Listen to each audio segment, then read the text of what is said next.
Hello, this is Survival-gyver, and today is actually going to be a little bit of something a little different. So this is a card set.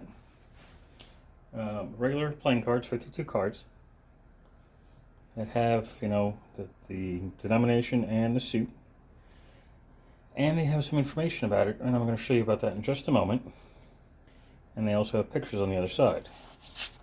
So let me show you what we got in here. Alright, so this is the Wild Cards, All Ages Edible Wild Foods Identification Card Game. Now, so this is a regular deck of playing cards with 52 common wild edible food plants and their uses. Food plants in the wild may be gathered for many reasons, including economics and pure survival. Wild cards are designed to be used by themselves or in conjunction with the Linda Runyon book, Wild Foods Guide book. I don't have the book, so I can't show you that, I'm sorry. Warning, when foraging, if in doubt, do not eat it, which is common sense as far as I'm concerned. Suitable for all card games when backs are concealed during play, because somebody can memorize the back of the card, so like this is yarrow, and automatically know that it's an ace of diamonds. But each of the 52 cards has different edible plants from across the United States and some parts of Canada. So like yarrow in this case, alias, thousand leaf, Achilles heel, chipmunk's tail, woundwort. Warning, not a bulk food. Used sparingly for medicinal purposes. Too much can result in kidney or bladder irritation. Edible, stems, leaves, flowers. Characteristics, height 16 inches or more. Astringent smell, so like an alcohol kind of based smell. Umbrella-like group of white or red flowers. Western variety, light green and woolly.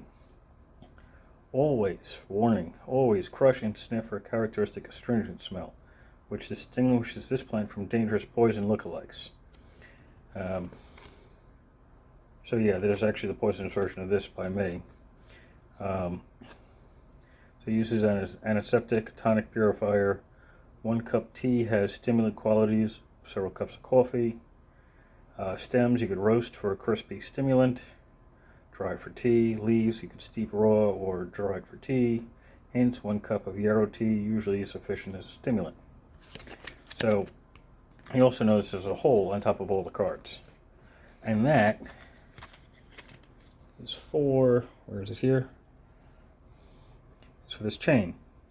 So you can just, and if you don't want to keep the box, you can put the chain through and hold it onto your whatever you want. Now, so not only is this a good way to learn what your edible plants are in your area, in this case this is North America, let's see, what does it say here? Designed for the teacher, gardener, gourmet cook, backpacker, survival expert, anyone who's interested in all foods. So I'm going to show you the rest here in just a moment. I just have to split the deck for poops and giggles. So there's a 3, there's a 4, so that's the way that goes. This is actually all in order. There's a couple of information ones here, rules of foraging. They talk about who Linda Runyon is. Warning, identification and use of wild plants requires particular care and attention. Some individuals may be allergic to or react adversely to certain plants. The author and the publisher assume no responsibility whatsoever for any adverse effects encountered by the individual. In doubt, don't eat it. And there's an address here if you want more information. Rules of foraging: never forage closer than 100 feet from a road or parking area. That's to prevent you from getting hit by something. Never collect from areas treated with herbicides, because it could possibly get you sick. Herbicides, pesticides, and other chemicals. Positively identify all plants. Use 3 photographic references. Crush, sniff, and inspect carefully. Rub a tiny bit on your gums. Wait 20 minutes. Look for burning, nausea, itching, stinging. If no untoward reaction, take a tiny bite and chew, spitting the plant out, and wait 20 minutes. Look for burning, nausea, itching, stinging. Make a weak tea to further test edibility. Avoid burning plants. Smoke may irritate things like your eyes. teach children thoroughly. So here's, like, that one's fine. That's the front. That's the front card. There's a whole bunch of hints, which is a whole bunch of information that you should look into. There's cross references, and then the actual cards. So, like, let's go with a common one here. Aloe vera. Uses for medical aloe, Barbados aloe. Warning: do not use as a bulk food. Use sparingly for medicinal purposes. And that's what it looks like. So the crossed out areas is where it is commonly found. So you can see it's not very common in the southeast here, or a little bit in the Midwest, and it's not found in those parts of Canada, or Canada, depending on how you pronounce it. Amaranth, which is a spice. So the entire plant is edible. You can make it into a tea. They tell you found in the West looks the same, but in red colors for red amaranth. And that's found just about everywhere. And these I see just about everywhere. But there's another version of it which is not good. So you have all these different ones: aster, berry, blueberry, blackberry, raspberry, wild strawberry, birch, which is a tree, by the way. Big warning here: do not peel a birch's outer skin. This will kill the tree. Look for a tree blown down, or use one lip for a supply. The inner bark, the sap, the twigs, the buds, the young leaves are all edible. You can do some things with the sap. It also comes up on the one for pine, where you can use it as a glue, you can use it as a astringent, you can also use it as a fire starter. None of them are listed as a fire starter, but the sap is flammable on almost every tree. So you know. Okay. Now, of course, look, these are all clubs. Like chamomile, ace of clubs, chicory, daisy, dock. That one I didn't know. I had to actually read that one. Fireweed, goldenrods, grape, lamb's quarters, and cholla teddy bear. Another one I didn't actually know. I had to look that one up.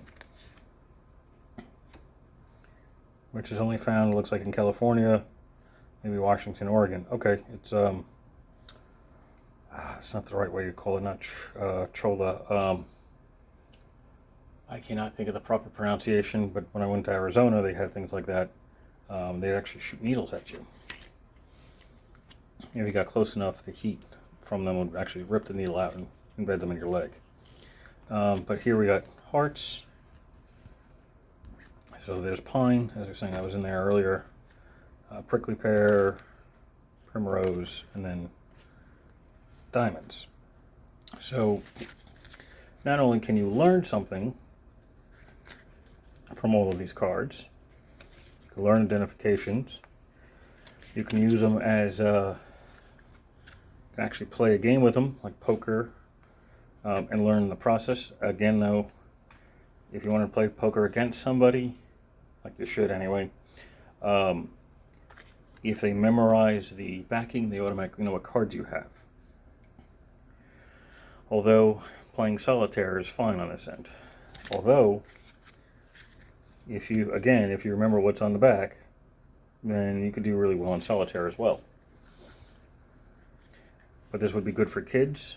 You know, not only to play some cards, they just drop some on the ground.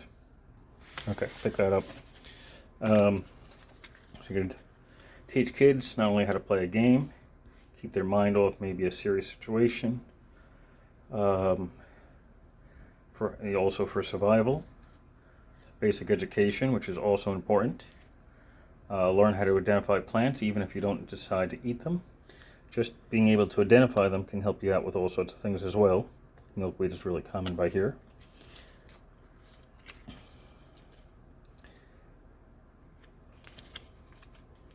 You can use them as like flashcards if you want to quiz somebody else about them.